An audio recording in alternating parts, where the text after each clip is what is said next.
Hello student, welcome all of you. Uh, Again we have discussed last lecture. Uh, Last lecture already we have seen that microstructure.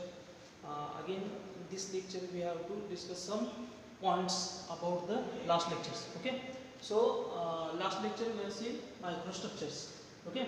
In the microstructure, that is metallography is the study of microstructure, metals and alloys. आता मेटलोग्राफी किंवा metallurgy आपण जे बघितलं याच्यामध्ये जो study आहे तो मी basically metals and अलॉयजचे microstructure जे आहेत ते आपण त्याच्यामध्ये मायक्रोस्कोपमध्ये आपण ऑब्झर्व करतो. ओके. सो ते मायक्रोस्ट्रक्चर जे आहेत ते मायक्रोस्ट्रक्चर किंवा मायक्रोस्ट्रक्चर आणि डिफेक्ट्स त्याचे जे डिफेक्ट्स आहेत मेटल्स किंवा अलॉयजचे, तर त्याच्यावर काय अवलंबून आहे, तर त्याच्यावर अवलंबून आहे प्रॉपर्टीज ऑफ मेटल्स. ओके. तर highly dependent upon properties on that microstructure. Okay. त्यामुळे मायक्रोस्ट्रक्चरचा स्टडी करणं याच्यामध्ये खूप महत्त्वाचा आहे, इम्पॉर्टंट आहे. ओके. सो आपण लास्ट लेक्चरला हे बघितलेलं आहे. त्याच्यानंतर मायक्रोस्कोप आपण बघितलं की मेटलॉजी with the help of मेटलॉजी microscope examination of metals and alloys is done. म्हणजे जे आपण मेटलर्जी किंवा मेटलोग्राफी जे म्हणतो आपण मायक्रोस्ट्रक्चरचा जो स्टडी करणार, तर मायक्रोस्ट्रक्चर ऑब्झर्व कशात करणार, तर आपण मायक्रोस्कोपच्या अंडर आपण ऑब्झर्व करणार. ओके. सो याच्यामध्ये तुम्हाला मायक्रोस्कोपमध्ये ज्यावेळी आपण एखादा मेटल किंवा एखादा अलॉयचा एखादा स्पेसिफिक पॉईंट आपण ज्यावेळी ऑब्झर्व करतो त्यावेळी तुम्हाला metal internal structure of crystal, त्याचे क्रिस्टल आपण टाईप्स ऑफ क्रिस्टल बघितलेले आहेत की कशा पद्धतीने स्ट्रक्चरल क्रिस्टलचे टाईप्स आहेत. हे लास्ट लेक्चरला आपण पाहिलेलं आहे की BCC FCC स्ट्रक्चर. ओके. त्याच्या पद्धतीने हे तुम्हाला अशा पद्धतीचे हे जे स्ट्रक्चर आहे मायक्रोस्ट्रक्चर आहे तर ते त्या पद्धतीने तुम्हाला हे मायक्रोस्ट्रक्चर तुम्हाला दिसतील. ओके. सो बेसिकली अशा पद्धतीने हे मायक्रोस्ट्रक्चर तुम्हाला त्याच्यात ऑब्झर्व करता येईल. So this is the view of crystal from microscope. Okay. मायक्रोस्कोपच्या अंडर आपण मायक्रोस्कोप वापरून आपण मायक्रोस्ट्रक्चर किंवा क्रिस्टल ज्याला म्हणते, मायक्रोस्ट्रक्चर म्हणजेच काय असणार, क्रिस्टलचे लेअर असणार आहेत. क्रिस्टल किंवा आपण मॉलिक्युल्स म्हणतोय, ॲटम्स म्हणतोय, त्या ॲटम्सची रचना कशी आहे. ओके. तर ते आपण याच्यामध्ये ऑब्झर्व करतो.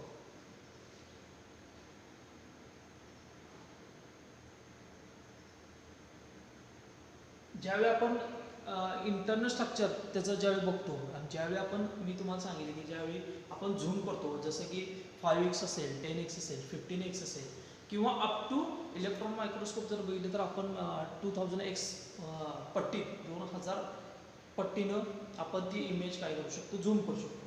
तर तिथे तुम्हाला हा झूम ज्यावेळी आपण करतो तर हा झूम घेऊन तुम्हाला हा अशा पद्धतीने तुम्हाला तिथे दिसेल. ओके. तर ज्यावेळी आपण एखादा मेटल किंवा एखादा अलॉय ज्यावेळी आपण मायक्रोस्कोप अंडर ऑब्झर्व करणार आहे त्याच्या अगोदर आपल्याला काही प्रोसेस करणं गरजेचं आहे त्या मेटल्सवर, त्या अलॉयजवर. तर तिथं आपण काय करतोय, त्याला थोडंसं क्लीन करणार आहे. आपण क्लीन करण्याच्या ऐवजी इचिंग, याला आपण म्हणतोय इचिंग म्हणतोय, तर आपण त्याला इचिंग करणार किंवा पॉलिशिंग करणार. ओके. तर अशा पद्धतीनं हा जो एक मेटल आहे बघा, हा पार्ट आहे. ओके. मेटलचा तुकडा आहे, तर तो काय केलेला आहे इथं एचिंग म्हणजे रबिंग आपण करणार आहे. आणि एक सोल्युशन आहे, तर त्या सोल्युशनमध्ये आपण डिझॉल्व करून त्याला एचिंग करणार आपण सुरुवातीला. त्याच्यानंतर त्याला आपण काय करतोय, पॉलिश करतोय. एचिंग केल्यानंतर आपण त्याला थोडंसं पॉलिश करतोय. ओके. किंवा त्याला आपण रबिंग म्हणतोय, रब करणार थोडंसं. आणि मग त्याला आपण काय करणार आहे, क्लीन करणार. ओके. क्लीन केल्यानंतर मग आपण काय करणार, ते मायक्रोस्ट्रक्चर, मग आपण मायक्रोस्कोपच्या अंडर तो मेटल ऑब्झर्व करणार. आणि ते ऑब्झर्व केल्यानंतर मग तुम्हाला मायक्रोस्ट्रक्चर हे अशा पद्धतीने तुम्हाला, आता इथे एक आहे एक्झाम्पल एक दिले, स्टीलचं मायक्रोस्ट्रक्चर आहे. तर अशा पद्धतीने तुम्हाला अंडर द मायक्रोस्कोप असा व्ह्यू तुम्हाला दिसेल. त्यानंतर इथं दिसते तुम्हाला ॲल्युमिनियम. हा ॲल्युमिनियमचा आहे, तो तुम्हाला अशा पद्धतीनं ॲल्युमिनियमचे मायक्रोस्ट्रक्चर तुम्हाला अशा पद्धतीने तुम्हाला दिसतील. ओके. त्यानंतर कॉपरचा समजा तुम्ही पार्ट किंवा तुकडा छोटा घेतला आणि तो मायक्रोस्कोपच्या अंडर ज्यावेळी इचिंग करणार, पॉलिशिंग करणार, ओके, आणि क्लिनिंग करणार, ह्या 3 गोष्टी केल्यानंतर ज्यावेळी आपण ऑब्झर्व करणार ते तुम्हाला हे अशा पद्धतीनं क्लिअर. आपण हे का करतोय, कारण क्लिअर इमेज जे आहे किंवा जे मायक्रोस्ट्रक्चर आहे ते अगदी क्लिअर दिसावे. ओके. तर त्याच्यासाठी आपण ह्याला ती प्रोसेस करतोय आपण क्लिनिंग. त्यानंतर इथे तुम्हाला झिंक दिसते. हे झिंक जर बघितलं तुम्ही तर झिंकचा तुकडा किंवा अलॉय ऑफ झिंक जर बघितलं तर अशा पद्धतीने तुम्हाला हे झिंक जे आहे ते तुम्हाला अशा पद्धतीने मायक्रोस्कोपमध्ये दिसेल. आता हे आपण लास्ट लेक्चरला बघण्याचं आहे टाईप्स ऑफ मायक्रोस्कोप. याच्यामध्ये 2 टाईप्स आहेत, एक म्हणजे ऑप्टिकल मायक्रोस्कोप आणि दुसरा म्हणजे इलेक्ट्रॉन मायक्रोस्कोप. आता ऑप्टिकल मायक्रोस्कोपची डिटेल्स डायग्राम आपण समजून घेतलेली होती. त्याच्यानंतर त्याचं आपण कन्स्ट्रक्शन वर्किंग सुद्धा आपण बघितलेलं होतं. हा जो दिसतोय तुम्हाला हा याला म्हणायचं ऑप्टिकल मायक्रोस्कोप. आता इथं दिसते तुम्हाला हा आयपीस, म्हणजे आयपीस जे तुम्हाला डायग्राममध्ये मी दाखवलेलं आहे तर ती इथं जे आहे ते आयपीस यामध्ये असणार आहे. ओके. इथून आपण ऑब्झर्व करणार हा आयपीस आहे आणि जो आपला जो पार्ट आहे तो आपण इथं आपण ठेवणार आहे आणि इथून लाईट सोर्स, लाईट जो इमिशन आहे तो इथून रिफ्लेक्शन जे आहे ते इथून केलं जातं.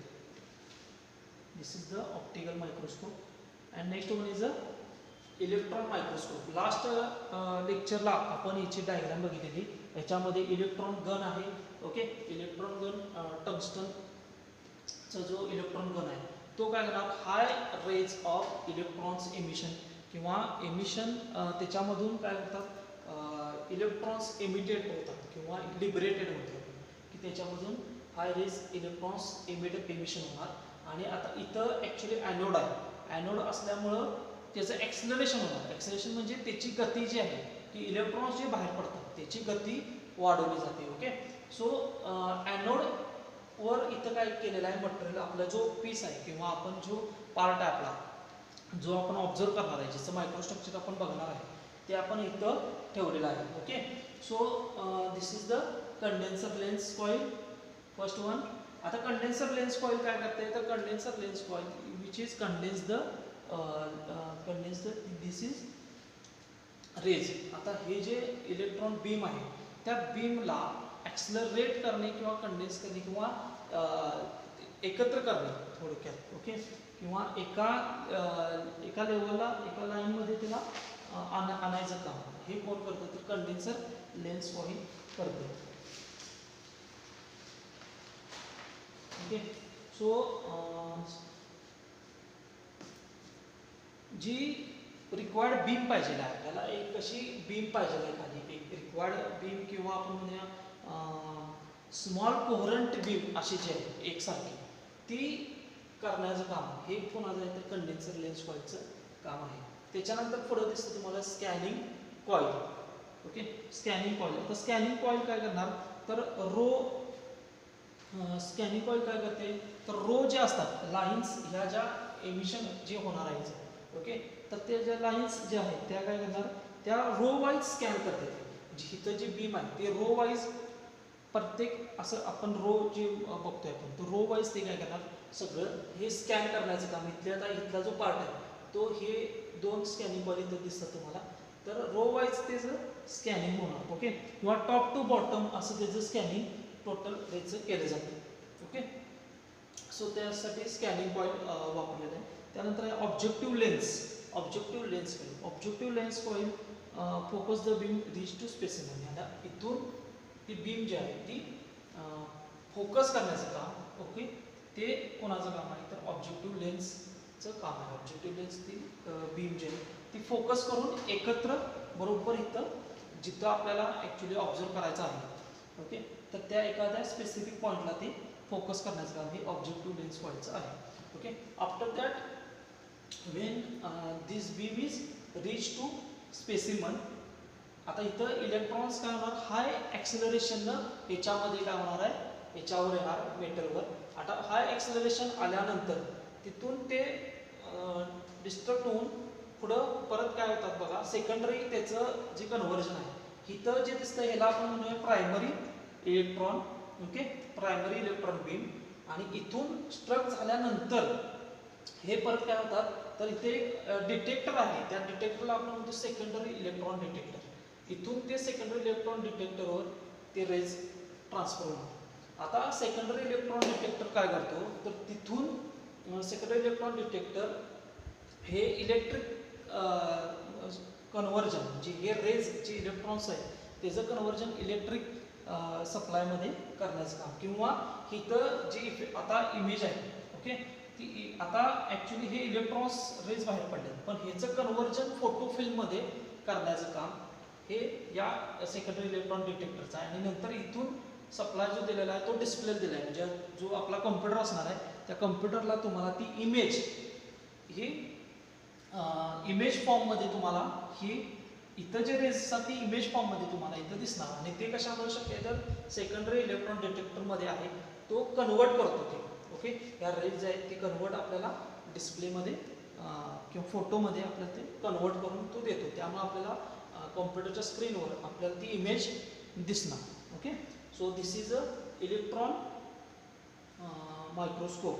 ओके, आणि त्यामुळेच हे सगळं जे आहे ते इलेक्ट्रॉन सेग्रिगेट म्हणजे एकत्र आपण म्हणून एक डिस्पर्स होऊ नये म्हणून काय केलेलं आहे, व्हॅक्यूम चेंबर आहे, त्या व्हॅक्यूम चेंबरमध्ये हे सगळं तुम्हाला सेटअप दिसेल. ओके, आता हे अशा पद्धतीनं जो आहे तो इलेक्ट्रॉन मायक्रोस्कोप जो आहे तो तुम्हाला अशा पद्धतीचा दिसेल. आता ह्या ट्यूबमध्ये जे मगाशी मी जे आपण सांगितलेलं आहे की electron beam, condenser lens coil, scanning coil, objective lens coil, या सगळ्या कॉइल्स किंवा ॲनोड हे आहे, ॲनोड आहे, आणि हे सगळं तुम्हाला याच्यामध्ये या ट्यूबमध्ये दिसते. So this is the electron microscope. आता बघा हा इलेक्ट्रॉन मायक्रोस्कोप आहे आणि ह्याचं कनेक्शन दिलेलं आहे कम्प्युटरला, आणि मग आपल्याला इमेज जी दिसणार आहे ती इथे स्क्रीनवर ही इमेज अशी मायक्रोस्ट्रक्चर इथे तुम्हाला दिसते. ओके,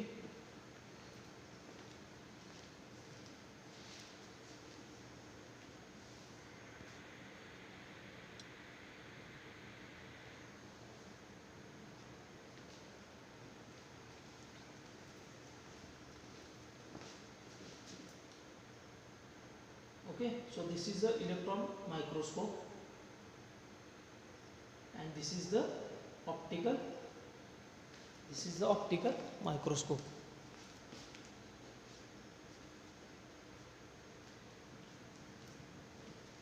ऑप्टिकल मायक्रोस्कोप आहे आणि दुसरा आहे तो इलेक्ट्रॉन मायक्रोस्कोप आहे.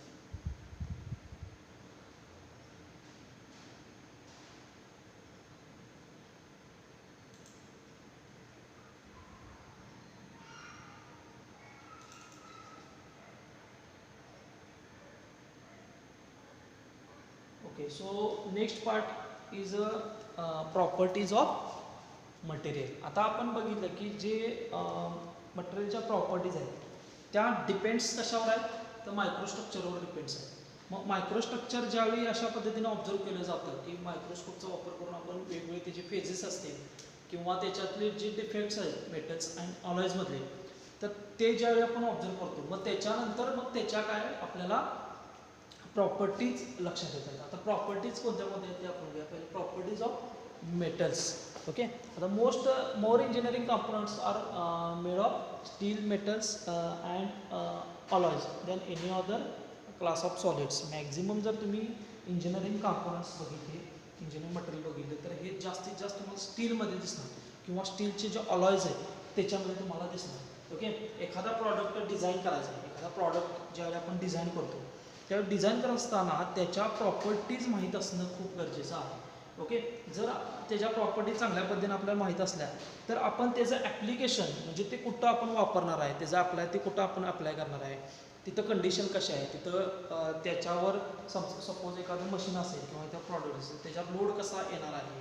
ओके, ह्या सगळ्या गोष्टी तिथं ऑब्झर्व करून मग आपण त्याला प्रॉपर्टी या अशा अशा कंडिशनमध्ये कुठल्या प्रॉपर्टीज त्याच्या लागणार आहेत मटेरियलच्या, मग त्या प्रॉपर्टीचा मटेरियल आपण सिलेक्ट करतोय आणि मग ते डिझाईनमध्ये आपण काय करतोय ते मटेरियल आपण वापरतो. Okay, so properties of metals is very important in the view of design. Okay, so design करत असताना खूप महत्त्वाची गोष्ट आहे ती म्हणजे प्रॉपर्टीज ऑफ मेटल्स. आता आपण वन बाय वन प्रॉपर्टीज बघूया. ओके, तो सगळ्यात पहिली जी प्रॉपर्टी आहे फिजिकल प्रॉपर्टी. पहिला आपण बघूया फिजिकल प्रॉपर्टीज. आता दोन पद्धतीच्या प्रॉपर्टीज आहेत, एक म्हणजे फिजिकल प्रॉपर्टीज आणि दुसरी म्हणजे मेकॅनिकल प्रॉपर्टीज. पहिली जी प्रॉपर्टीज आहे ती म्हणजे फिजिकल प्रॉपर्टीज. ओके, फिजिकल प्रॉपर्टीजमध्ये पहिलं बघूया आपण density. So density is defined as the mass per unit volume of the material.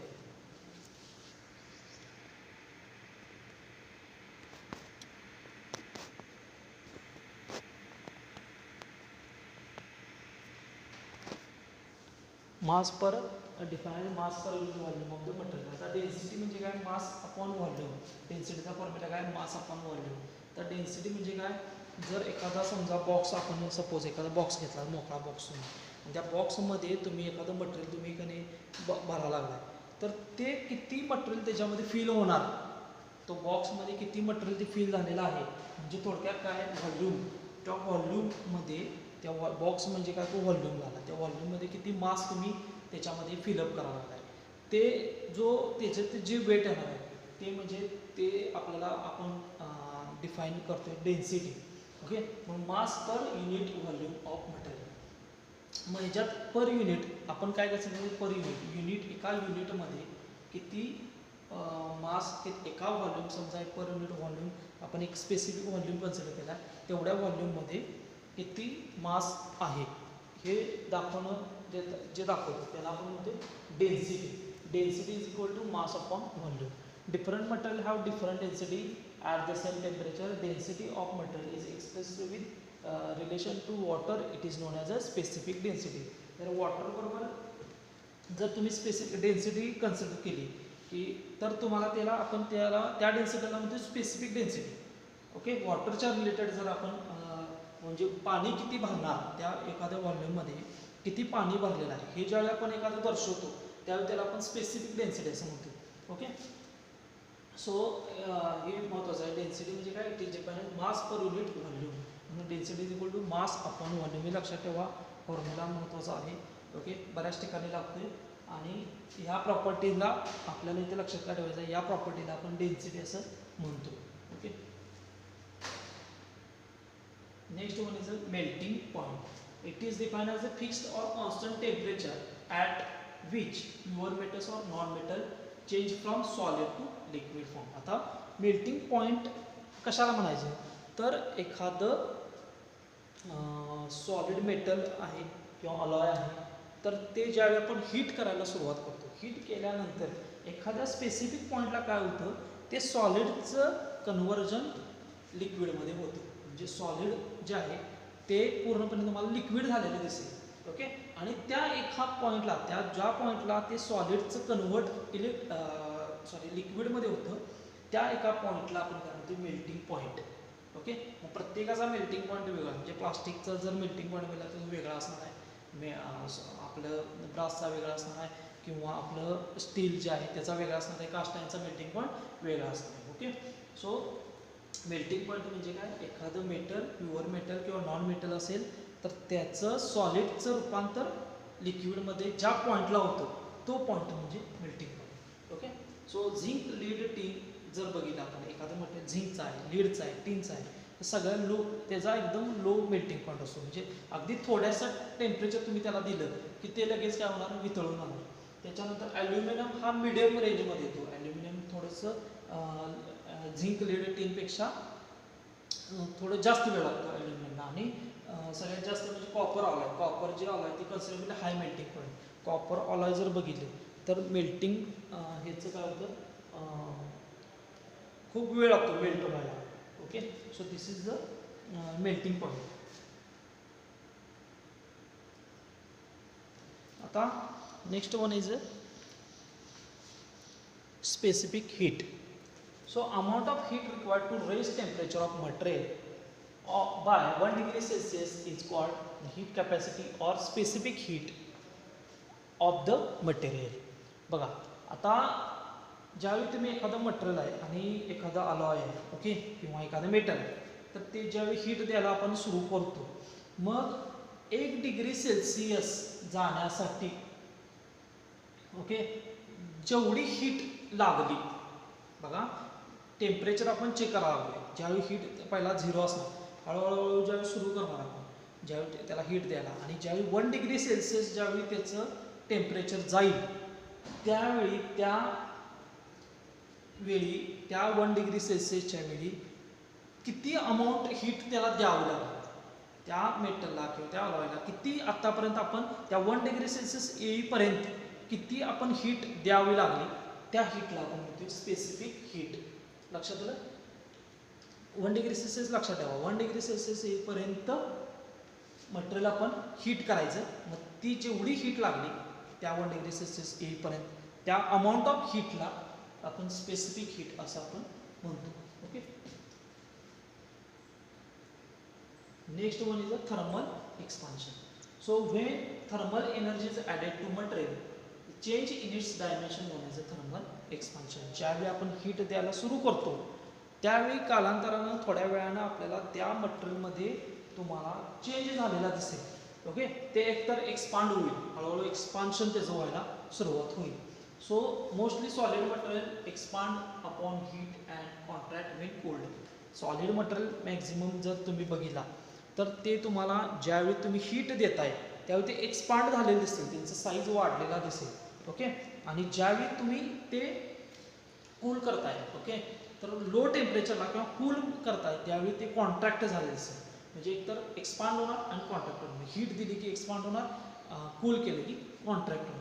तर त्याला आपण ह्या ज्या प्रोसेसला म्हणजे त्यावेळी ही जी प्रोसेस आहे किंवा हे जे मटेरियलमध्ये चेंजेस होतात ओके तर त्या चेंजला किंवा त्याचे डायमेन्शन जे चेंज होतात त्याला आपण म्हणतो थर्मल एक्सपान्शन. त्याला आपण काय म्हणतो थर्मल एक्सपान्शन. हीट ज्यावेळी देणार त्यावेळी त्याच्यामध्ये मटेरियलमध्ये चेंज डायमेन्शनमध्ये चेंज झालेला आहे म्हणून त्याला आपण म्हणतो thermal expansion. Okay. Next one is a thermal conductivity. Thermal conductivity is nothing but the made of transmission from substance to other in the direction fall of temperature. It is denoted by K. Conductivity. आता conductivity म्हणजे काय low temperature to high temperature. आपण temperature द्यायला सुरुवात केली मग temperature द्यायला सुरुवात केल्यानंतर ते वहन होणार. ते सुरुवातीला एका पॉईंटला इथं समजा एक रॉड आहे त्या रॉडला इथं तुम्ही काय केलेलं आहे तुम्ही हीट द्यायला सुरुवात केली तर ते इकडंपर्यंत ते पुढं नंतर तुम्हाला पुढच्या टोकाला पण ते गरम झालेलं दिसेल किंवा हीट झालेलं दिसेल टेम्परेचर त्याचं वाढलेलं दिसेल. मग ते काय झालेलं आहे टेम्परेचर तो फ्लो झाला आहे ओके कंडक्शन झाले त्याचे मग त्याला आपण कंडक्टिव्हिटी म्हणजे thermal conductivity is nothing but the transmission from one point two another.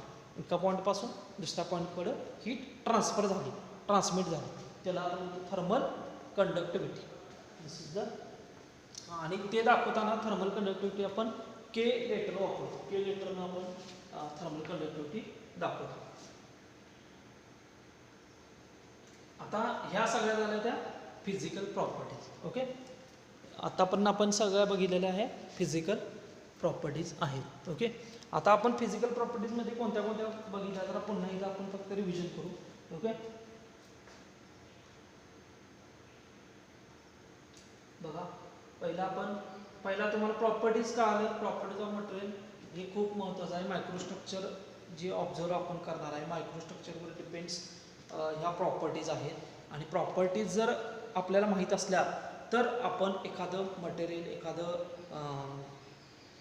Material घेऊन आपण एखादं डिझाईन करू शकतो. डिझाईन करत असताना डिझाईन इंजिनियर काय करतात की एखादा कॉम्पोनंट कुठलीही मशीन डिझाईन करायचं आहे व्हेकल डिझाईन करायचं आहे कुठलेही किंवा क्रेन डिझाईन करायचे आहे कुठलंही मटेरियल काही असू दे एखादा प्रॉडक्ट डिझाईन करायचं आहे कुठलाही प्रॉडक्ट डिझाईन करत असताना त्याच्या प्रॉपर्टीज माहीत असणं गरजेचं आहे. मग त्यासाठी मग मायक्रोस्ट्रक्चरमुळे आपल्याला त्या प्रॉपर्टीज माहीत होतात. ओके, सो त्यामध्ये आपण पहिले जे बघितलं तर फिजिकल प्रॉपर्टीजमध्ये पहिली जी आहे ती density is a defined as mass per unit volume. Density is equal to mass upon volume. Okay, एका व्हॉल्यूममध्ये किती क्षमता, एका युनिट व्हॉल्यूममध्ये किती मास भरलेला आहे, टोटल किती वेट आहे, किती मास आहे, किती कण त्यात भरलेत, त्या सगळ्याचं ती म्हणायची डेन्सिटी. ओके, तर मेल्टिंग पॉईंट म्हणजे काय की फिक्स्ड कॉन्स्टंट टेम्परेचर आपण ज्या लावलं at which pure metals or non metals change from solid to liquid. म्हणजे सॉलिडपासून लिक्विड एखादं फिक्स टेम्परेचर आपण द्यायला सुरुवात केली. ओके, आणि ज्यावेळी आपण एक सलग टेम्परेचर द्यायला लागलो त्यावेळी एखाद्या अशा पॉईंटला काय होतं की सॉलिडचं रूपांतर लिक्विडमध्ये होतं. त्या एका पॉईंटला आपण काय होते मेल्टिंग पॉईंट. ओके, त्यानंतर आहे स्पेसिफिक हीट आपण बघितली. Amount of heat required to raise the temperature at 1 degree Celsius. Specific heat कशाला म्हणायचं की 1 डिग्री सेल्सिअस टेम्परेचर गेल्यानंतर जेवढी हीट आपण त्याला दिली, किती अमाऊंट ऑफ हीट दिली, म्हणजे त्याला म्हणजे हीट कॅपॅसिटी और स्पेसिफिक हीट ऑफ मटेरियल. त्यामुळे त्याला आपण म्हणतो स्पेसिफिक हीट और हीट कॅपॅसिटी ऑफ मटेरियल.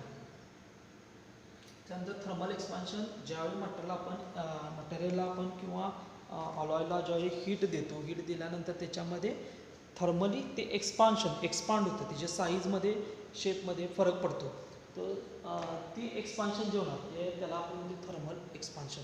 त्याच्या साईजमध्ये जो चेंजेस होतो त्याला म्हणायचं थर्मल एक्सपान्शन. आणि त्याच्यानंतर आपण पाहिलं थर्मल कंडक्टिव्हिटी. जे फ्लो होतो, जे आपण एका पॉईंटला आपण टेम्परेचर द्यायला सुरुवात केली तर त्याच्या मेटलच्या दुसऱ्या पॉईंटला काय झालेलं आहे हीट गेलेलं आहे, म्हणजेच ते फ्लो झालेलं आहे, कंडक्शन ऑफ फ्लो.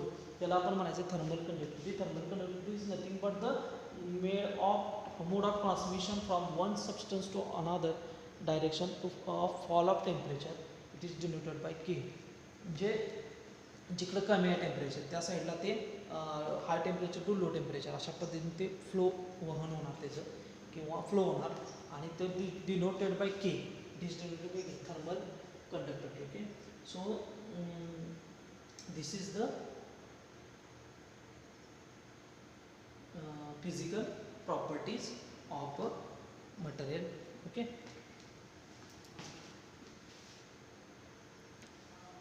सो आपण पुढचं जे लेक्चर आहे पुढच्या लेक्चरला आपण काय करूया की ज्या मेकॅनिकल प्रॉपर्टीज आहेत त्या मेकॅनिकल प्रॉपर्टीज आपण ऑब्झर्व करू. की ह्या ज्या आपण बघितल्या फिजिकल प्रॉपर्टीज, ह्या प्रॉपर्टी लक्षात ठेवा. Density, melting point, specific heat, thermal expansion, thermal conductivity. Okay, हे सगळं फिजिकल आहे. तर मेकॅनिकल प्रॉपर्टीज ज्या आहेत त्या मेकॅनिकल प्रॉपर्टीजमध्ये आपण बघणार आहोत stress, strength, stiffness, hardness, toughness, elasticity, ductility, malleability, fatigue, creep and plasticity. One by one आपण नेक्स्ट लेक्चरला आपण काय करूया की ह्या ज्या जसं आपण आता फिजिकल प्रॉपर्टीज बघितल्या तसं आपण मेकॅनिकल प्रॉपर्टीज म्हणजे काय हे आपण नेक्स्ट लेक्चरला वन बाय वन समजून घेऊया. So thank you very much for watching this video lecture.